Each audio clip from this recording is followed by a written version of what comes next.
Katatanggap mo lang ng sahod. Ang saya mo. May konting relief. Sa wakas, may laman na ulit ang wallet.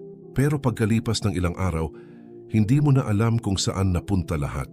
Tumingin ka sa balance mo sa GCash, sa bank app, at ang tanong mo sa sarili, bakit parang laging kulang? Ang sagot, kapatid, ay simple pero masakit.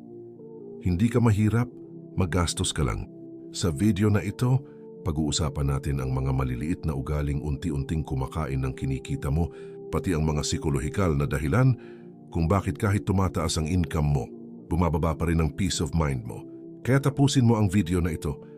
Dahil sa dulo, ipapakita ko sa iyo ang isang simpleng paraan para maramdaman mo ang ginhawa kahit hindi ka yumaman. Welcome sa ating channel kung saan natututunan nating pagtagumpayan ang buhay ng may disiplina, kapayapaan at pananampalataya. Bago tayo magsimula, kunting pabor lang. Inaanyayahan kita mag-subscribe at i-click mo na rin ang notification bell. Dahil dito, hindi lang tayo nag-aaral kung paano kumita. Pinag-aaralan natin kung paano maging payapa, kahit may pera o wala. Maraming salamat. Marami sa atin hindi kulang sa pera, kundi kulang lang sa disiplina, kulang sa pag-intindi kung ano ba talaga ang halaga ng bawat piso. Ginagamit natin ang pera hindi para mabuhay, kundi para maparamdam sa sarili na may halaga tayo. Ang pera mo hindi nawawala, ikaw ang nagpapawala. At ang dahilan? Emosyon. Kapag malungkot ka, gusto mong bumili. Kapag masaya ka, gusto mo pa ring bumili. Kapag may nakamit kang maliit na tagumpay, gusto mong i-celebrate sa mall. At sa bawat swipe, sa bawat add to cart, ang utak mo ay naglalabas ng dopamine, yung same chemical na nararamdaman mo kapag may nagla-like sa post mo. Ayon sa mga psychologist, ang utak natin ay laging naghahanap ng instant reward. Ang tawag dito dopamine loop. Ginagawa nitong parang therapy ang paggastos. Pero sa katotohanan, hindi ka nito tinutulungan. Inaantok lang nito ang konsensya mo. At sa bandang huli, kapag wala ka ng pera, ang parehong utak na nagsabing, deserve mo yan, siya rin ang magtatanong, bakit mo ginawa to? Sabi ni Epictetus, wealth consists not in having great possessions, but in having few wants. Hindi sa dami ng meron ka, kundi sa konti ng kailangan mo. Pero sa panahon ngayon parang baliktad. Mas maraming gusto, mas masaya daw. Mas maganda ang phone, mas mataas ang self-worth. Mas malaki ang sweldo, mas malaki rin ang gastos. Ang tawag diyan, illusion of progress. Pero tanungin mo ang sarili mo, ako ba ang may hawak ng pera? O pera na ang may hawak sa akin? Kasi kung pera na ang nagdidikta ng emosyon mo, kapag wala ka nito, parang nawawala ka na rin. At yan ang pinakamalaking trap sa modern world. Ang paniwala na ang halaga mo ay nakabase sa laman ng wallet mo. Sabi ng Panginoon, and do not spend wastefully. Indeed, the wasteful are brothers of the devils. Mabigat pakinggan pero malinaw. Ang pagiging magastos ay hindi lang problema sa pera, problema ito ng puso. Kasi sa bawat sobrang gastos, may kaunting kayabangan, may kaunting takot na baka hindi sapat ang simple. At doon nawawala ang kapayapaan. Stoic lens. Ang Stoicism ay nagtuturo ng temperance, ang kakayahang pigilan ng sarili kahit kaya mong gawin. Ibig sabihin, hindi mo kailangang bilhin ang lahat ng gusto mo para maramdaman mong may kontrol ka sa buhay mo. Kasi minsan, ang tunay na kontrol ay nasa kakayahang tumanggi. Sa mga susunod na minuto, pag-uusapan natin kung bakit kahit may pera ka, laging pakiramdam mo ay kulang at paano mo mababago ang cycle na yan. Hindi lang para yumaman, kundi para magkaroon ng kapayapaan. Pero bago yan, isipin mo muna ito. Tuwing malungkot ka, ano ang una mong ginagawa? Nagdadasal o nag-a-add to cart? Alam mo ba kung bakit parang ang sarap sa pakiramdam kapag bumibili ka ng gusto mo? Sa utak natin, merong tinatawag na reward system. Yung bahagi ng brain na naglalabas ng dopamine, ang chemical na nagpapasaya sa atin. Kapag nag-add to cart ka, nag-checkout o kahit nag-scroll lang sa online shop, nag-a-activate yung system na yan. Kaya kahit wala ka pa talagang nabibili, nararamdaman mo na agad yung rush, yung kilig, yung excitement. At yan ang dahilan kung bakit napakadaling maging emosyonal sa pera. Ang problema, habang nasasanay kang hanapin ang saya sa pagbili, hindi mo na napapansin na dahan-dahan kang nagiging addicted sa dopamine, hindi sa disiplina. Sabi nga ng mga Stoic, Ang kasiyahan na nakabatay sa labas ng sarili ay pansamantala, kaya't magdadala rin ito ng sakit kapag nawala. Ibig sabihin, kung ang kaligayahan mo ay nakasalalay sa bagay na binili mo, mawawala rin ang kasiyahan mo sa sandaling mapagod o maluma yon. Kapag malungkot tayo, stressed o may problema, madalas nating sinasabi, shopping muna ako para gumaan ang loob ko. Ang tawag diyan ng psychology ay retail therapy, isang paraan ng pagtakbo mula sa problema sa pamamagitan ng pagbili ng panandaliang saya. Pero tulad ng anumang therapy na hindi ugat ang tinatamaan, pansamantala lang ang ginhawa. Kasi pagkatapos mong gumastos, babalik din yung stress. Mas malakas pa dahil may guilt at kulang na budget. Para kang umiinom ng gamot sa sakit ng ulo, pero ang totoo, kulang ka lang sa tulog. Ganon din sa pera, ginagamit natin ang gastos para pagtakpan ang mga emosyon na dapat nating harapin. Sa Stoic perspective, ang tunay na kaginhawaan ay nanggagaling sa pagkontrol sa sarili, hindi sa pagtakbo mula sa sarili. Isa pa sa mga dahilan kung bakit tayo magastos ay ang takot na mahuli sa uso. Lahat may ganitong phone, ako na lang ang wala. Siya may bagong sapatos, ako dapat din. Yan ang tinatawag na fear of missing out o FOMO. Ang nakakatawa, minsan hindi naman talaga natin gusto ang isang bagay. Gusto lang nating maramdaman na kabilang tayo. Sa social psychology, ito ay isang uri ng social comparison trap. Mas tinitingnan natin ang buhay ng iba kaysa sa direksyon ng sarili nating buhay. Pero ang sabi ng mga Stoic, ang taong marunong makontento, hindi kailanman nahuhuli. Kasi kapag payapa ka sa kung anong meron ka, hindi ka natatakot maiwan kasi alam mong nasa tamang lugar ka. Kung tutuusin, ang kontrol sa sarili ay parang kalayaan na hindi kayang bilhin. Ang tao na may disiplina, hindi kailangan ng malaking kita para maramdaman ang kasaganaan. Pero ang taong walang kontrol, kahit gaano kalaki ang income, laging kulang. Kaya sabi ng Stoic philosopher na si Epictetus, walang mas dakilang kayamanan kaysa sa kakayahang hindi mo gustuhin ang wala sa iyo. Ibig sabihin, kapag natutunan mong tanggapin na hindi mo kailangang makuha lahat, doon mo mararamdaman ang totoong kalayaan. Ang pera ay hindi dapat pang-kontrol sa atin, kundi instrumento ng mas maayos, mas makabuluhang buhay. Bago tayo magtapos sa segment na to, isipin mo muna ito. Tuwing malungkot ka, ano ang una mong ginagawa? Nagdadasal o nag-a-add to cart? Kasi sa simpleng tanong na yan, makikita mo kung sino talaga ang mas may control. Ikaw ba ang may hawak sa pera mo? O pera na ang may hawak sa'yo? Sa susunod na segment, pag-uusapan natin kung paano baguhin ang mindset mo sa pera gamit ang mga prinsipyong ginamit ng mga Stoic at mga matagumpay na tao na nanatiling simple kahit mayaman. Bakit nga ba kahit may trabaho na, may overtime pa at minsan may sideline din, parang lagi pa rin kapos? Parang dumadaan lang sa kamay natin ang pera. Minsan dumadaan nga lang sa GCash. Ang totoo, hindi problema ang kakulangan ng income sa karamihan, kundi ang lifestyle inflation. Ito yung tahimik pero malupit na kalaban ng pag-asenso. Habang tumataas ang kita, tumataas din ang gastos. Parang may kasunduan sa isip natin na deserve ko to kasi pinaghirapan ko naman. Pero doon tayo nadadapa. Dahil hindi lahat ng deserve ay dapat gastusan.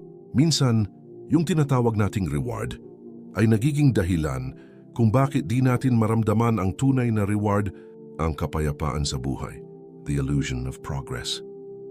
Sa panlabas, parang umaangat ka, bagong phone, bagong sapatos, upgraded lifestyle. Pero kung susuriin mo sa loob, wala pa ring pagbabago sa financial state. Kumikita nga pero walang natitira. Ito ang tinatawag na illusion of progress. Akala mo umuunlad ka kasi may mga bagong bagay kang nabibili. Pero sa katotohanan, umiikot ka lang sa parehong cycle. Kung iisipin mo, mas nakakatakot yung pakiramdam na akala mo umaangat ka kasi hindi mo alam na unti-unti ka palang bumabalik sa simula. Psychology behind it. Ang utak natin ay wired para sa instant gratification. Mas gusto nating maramdaman agad ang reward kaysa maghintay ng pangmatagalang resulta. Sa bawat sweldo, gusto nating maramdaman na sulit ang pagod. Kaya bumibili tayo, hindi dahil kailangan, kundi dahil gusto nating maramdaman na may napapala tayo. Pero sabi ng mga Stoic, ang tunay na kalayaan ay hindi sa pagkuha ng gusto mo, kundi sa kakayahang huwag kang alipinin ng gusto mo. Kapag ang bawat saya mo ay nakadepende sa kung anong nabili mo, Hindi mo pag-aari ang mga bagay na yan. Sila ang nagmamay-ari sa'yo. Mindset difference, poor versus disciplined. Ang poor mindset ay laging naghahanap ng kasiyahan sa labas, sa mga bagay, sa validation, sa comparison, samantalang ang disciplined mindset, marunong maghintay.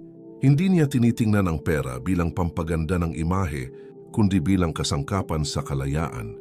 Ang mahirap, marami sa atin gusto ng resulta ng mayaman, pero lifestyle ng mahirap pa rin ang sinusunod. Spending to impress instead of saving to progress. Ang Stoic ay nagtuturo ng detachment, hindi para maging kuripot o malamig, kundi para magkaroon ka ng kapangyarihang piliin kung ano lang talaga ang mahalaga. Kung may disiplina ka sa paggamit ng pera, may disiplina ka rin sa paggamit ng oras, emosyon at buhay. Real life example, isang lalaking si Marco, nagsimula siyang empleyado na may 15,000 sahod. Simple ang buhay, masaya kahit simpleng kape lang tuwing umaga. Pagkatapos ng 5 taon, naging 45,000 na ang sweldo. Pero bakit parang mas kapos pa siya ngayon? Mas marami na kasi siyang gastos, mas malaking kuryente, mas mahal na damit, mas mamahaling kape. At sa tuwing tumataas ang sahod, tumataas din ang standard ng gusto niya. Hindi niya napansin na hindi income ang problema niya, kundi ugali sa pera. Ang tunay na yaman ay hindi sa dami ng kinikita, kundi sa kakayahang hindi magpadala sa bawat tukso ng paglabas ng pera. Tanungin mo ang sarili, kapag tumaas ang kita ko, mas pinapaganda ko lang ba ang gastos ko? Kapag may sobra ako, iniipon ko ba? O hinahanap ko lang kung saan ko ito pwedeng gastusin?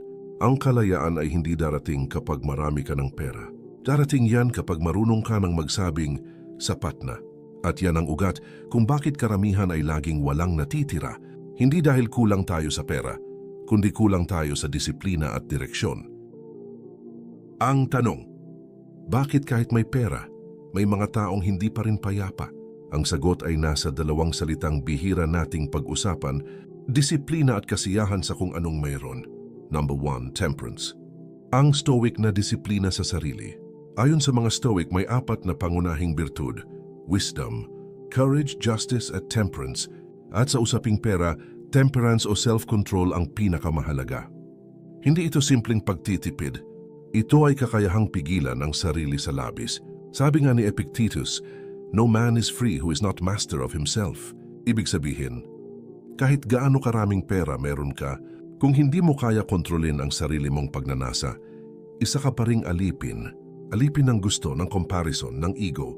Kapag nakikita mo ang mga bagong gamit, bagong phone, bagong kotse, at napipilitan kang sabayan, kahit hindi mo naman kailangan, doon mo makikita kung gaano ka kalaya o gaano ka nakaalipin sa opinyon ng iba. Ang Stoicism ay nagtuturo na ang tunay na kalayaan ay hindi sa kung gaano karami ang nasa iyo, kundi sa kung gaano ka kontento sa kaunti. Number 2, minimalism. Living below your means. Isa ito sa mga pinakamatalinong prinsipyo, mabuhay ng mas mababa kaysa sa kinikita mo. Hindi dahil sa takot gumastos, kundi dahil sa respeto sa sarili mong kinabukasan. Ang mga taong may disiplina sa paggastos ay hindi kinakabahan. Tuwing may emergency, hindi natatakot sa bukas at hindi naiinggit sa iba kasi alam nilang sila ang may kontrol, hindi ang pera. Ang minimalist mindset ay hindi nangangahulugang hindi ka pwedeng mag-enjoy. Ang ibig sabihin lang nito, marunong kang pumili. Hindi lahat ng gusto mo ay kailangan mong bilhin at hindi lahat ng uso ay kailangang sundan. Minsan, ang hindi pagbili ay mas malakas na anyo ng tagumpay kaysa sa pagbili ng bagay na magpapakita lang na may kaya ka. Ang konsepto ng o-blessing, kung titingnan natin mula sa pananaw ng pananampalataya, may isang Ang konsepto ng blessing, kung titingnan natin mula sa pananaw ng pananampalataya, may isang konsepto na napakalalim: blessing. Ang blessing ay hindi lang tungkol sa dami, kundi sa biyaya at kapayapaan sa kung ano ang meron ka. Maaring maliit ang kinikita mo, pero parang laging sapat, samantalang may mga taong doble ang kita mo. Pero laging kulang, laging may utang, laging pagod. Ito ang misteryo ng blessing. Kapag tama ang puso mo, nagiging tama ang daloy ng buhay mo. Kapag marunong kang magpasalamat, nagkakaroon ng blessing multiplier ang bawat piso mo. Sa psychology, ito ay tinatawag na gratitude effect. Ang taong marunong magpasalamat ay mas mababa ang stress, mas mataas ang self-esteem, at mas kalmado sa pagdedesisyon sa pera. Para maunawaan ito, kailangan mo lang makita na kapag busog ang kaluluwa, hindi ganun kalakas ang gutom ng ego. Ang tunay na yaman ay kasiyahan sa kaunti. May isang napakagandang kasabihan. Ang tunay na mayaman ay hindi ang taong maraming pera, kundi ang taong kontento sa kung anong meron siya. Kapag natutunan mong pahalagahan ang kaunti, doon mo mararanasan ang kalayaan mula sa inggit, pagod at pagkukumpara. Marami sa atin ang gumigising araw-araw para magtrabaho, hindi dahil gusto, kundi dahil takot mawalan. At kapag takot ang nagtutulak, hindi mo kailanman mararanasan ang tunay na kasaganaan. Ang stoic mindset at spiritual mindset ay parehong nagtuturo ng iisang aral. Hindi mo kailangang pagharian ng mundo para maging payapa, kailangan mo lang mapayapa ang sarili mo. Paghahambing, mayaman sa pera versus mayaman sa puso. Kapag mayaman ka sa pera pero kulang sa kapayapaan, mabilis kang mapagod. Lahat ng bagay ay nagiging kompetisyon, validation o paraan para mapansin. Pero kapag mayaman ka sa puso, kontento, disiplinado, marunong magpasalamat, nagiging magaan ang buhay kahit hindi marangya. Ang taong may pera ay maaaring bilhin ang luho, pero ang taong may puso ay nakakatulog ng mahimbing. Ang isa ay nagtatago sa likod ng kayamanan, ang isa ay nagpapahinga sa loob ng kapayapaan.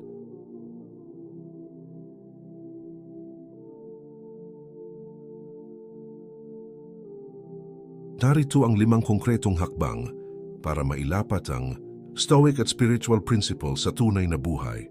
Hindi lang ito tungkol sa pagtipid, ito ay tungkol sa pagiging mapayapa at marunong sa paggamit ng biyaya. Number 1, track spending for 7 days. Awareness muna. Bago ka magbago ng ugali sa pera, kailangan mo munang makita ang totoo. Gumawa ng simpleng listahan o gamitin ang phone mo. Isulat lahat ng ginagastos mo sa loob ng 7 araw. Kahit gaano kaliit, ang layunin dito ay hindi para husgahan ang sarili, kundi para maunawaan ang pattern mo. Kailan ka madalas gumastos? Kapag masaya ka ba o malungkot? Kapag may stress o kapag may sale? Kasi minsan, hindi pera ang problema, emosyon ang ugat. Sabi ng mga Stoic, the beginning of wisdom is the examination of oneself. At kapag natutunan mong obserbahan ng sarili mo, nagkakaroon ka ng kapangyarihang baguhin ang mga desisyon mo. Number 2, classify wants versus needs. At wang isa sa mga pinaka-practical pero pinakamahirap gawin. Marami sa atin ang marunong magtrabaho para kumita pero hindi marunong magdesisyon kung alin ang kailangan at alin ang gusto. Yung needs ay mga bagay na kailangan mo para mabuhay at magpatuloy. Pagkain, bahay, kalusugan, edukasyon. Ang wants ay mga bagay na nagpapasaya pero hindi naman kailangang bilhin agad. Hindi ibig sabihin na mali ang wants. Ang ibig sabihin lang, dapat alam mo kung kailan sapat na. Kung gusto mong bumili, tanungin mo ang sarili mo, ito ba ay nagbibigay halaga sa buhay ko? O nagpapakita lang ng imahe sa iba? Ang stoic wisdom at spiritual humility ay parehong nagtuturo ng priorities. Unahin ang makabuluhan kaysa sa maganda sa panlabas. Number 3, practice delayed buying. Hintayin ng 3 araw bago bumili. Ito ang isa sa pinaka-epektibong technique para makontrol ang impulsive spending. Kapag may nakita kang gusto mong bilhin, huwag agad pindutin ang add to cart. Hintayin mo muna ng 3 araw. Sa loob ng 3 araw na iyon, pag-isipan mo, kailangan ko ba talaga ito? Ilang oras ng trabaho ang katumbas ng presyo nito? Magagamit ko ba ito ng matagal? O pansamantala lang ang saya? Ang prinsipyo dito ay simple. Kung hindi mo kayang hintayin, baka hindi mo rin talaga kailangan. Ito ang tinatawag ng mga Stoic na mastery over desire. Ang kakayahang piliin kung aling mga gusto ang dapat sundin at alin ang dapat palampasin. Number 4, set spiritual reminders. Magugustuhan ba ito ng Panginoon? Bago ka gumastos, itanong mo sa sarili mo, kung nakikita ng Diyos ang desisyon kong ito, matutuwa ba siya? At siguradong nakikita niya ito? Hindi lang ito tungkol sa relihiyon. Ito ay tungkol sa consciousness at integrity. Kapag nasanay kang magtanong muna bago kumilos, nagiging malinis ang intensyon mo. Ang bawat paggastos ay nagiging purposeful, hindi impulsive. Ito rin ay paraan ng pagbalik ng respeto sa pera bilang biyaya, hindi laruan. Kapag ginamit mo ito nang may takot sa Diyos o may moral compass, mapapansin mong dumarami ang kapayapaan mo kahit hindi dumarami ang pera mo. Sabi nga ng mga matalino, when you spend with gratitude and purpose, your wealth becomes a tool for peace, not for pressure. Number 5. Create a peace budget. Hindi lang nakabase sa numbers kundi sa purpose. Anong traditional na budget ay puro numero, income, expenses, savings. Pero ang peace budget ay ibang klaseng plano. Dito ang tanong ay, ano ang halaga ng bawat gastusin ko sa kalusugan ko, sa relasyon ko at sa kapayapaan ko? Halimbawa, maglaan ng pera hindi lang para sa bills, kundi para sa pahinga at pag-aaral. Magtabi ng konti para sa tulong sa iba, kasi ang pagbibigay ay nagpapalawak ng kaluluwa. Maglaan ng quiet fund hindi para sa luho, kundi para sa moments of silence at reflection. Ang peace budget ay hindi lang nagpapayaman, kundi nagpapayapa din. At kapag payapa ka, nagiging malinaw ang isip mo, mas matalino ang mga desisyon mo, at mas napapakinabangan mo ang bawat biyaya. Hindi mo kailangang maging milyonaryo. Para maranasan ng kasaganaan, kailangan mo lang malaman kung ano ang sapat. Sa dulo, ang tunay na yaman ay hindi nasusukat sa bank account, kundi sa kakayahan mong matulog ng mahimbing, ngumiti kahit simpleng ulam lang, at magpasalamat kahit maliit ang kinikita. Tahimik mong isipin ito, bakit nga ba parang laging kulang kahit minsan sobra na? Bakit parang hindi tayo mapakali kahit nakakamit na natin ang gusto natin?